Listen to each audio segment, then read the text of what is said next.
பொண்ணுங்க பாவம்டா, ஏண்டா இப்படி அலைகிறீங்க? ஆதங்கத்தை வெளிப்படுத்திய பெண். வாங்க விரிவா பார்க்கலாம்.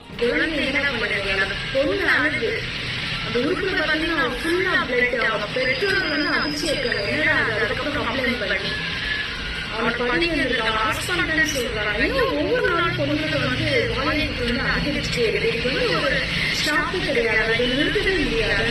நம்ம வந்து எப்படிதான் இருக்கிறது உலகத்துல? இந்த தமிழ்நாடு அரசு என்னதான் பண்ணிட்டு இருக்கு புரியல. குற்றவாளி கலந்து தண்டனை வந்து கொடுக்கணும். அப்ப வந்து ஒவ்வொரு பொண்ணுக்கு பாதுகாப்பு கிடையாது. என்ன ஆட்சி நடக்குது? இது தீர்வே கிடையாதா? பணத்தை மட்டும் போடுமா?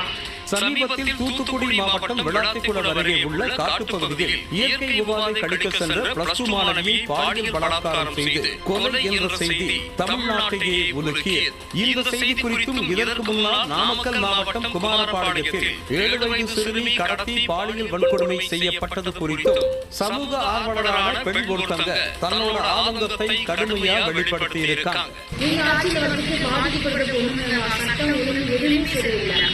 எல்லாமே சரியாக நல்ல ஆட்சி வரணும். பெண்களுக்கு பாதுகாப்பு இருக்கணும். பொண்ணுங்க சாவரா, சின்ன பொண்ணு விட்டு போயிருக்காங்க. பொறுமையா இருக்கணும். அம்மா அப்பா தொடர்ந்து ஆட்சி மாறணும்.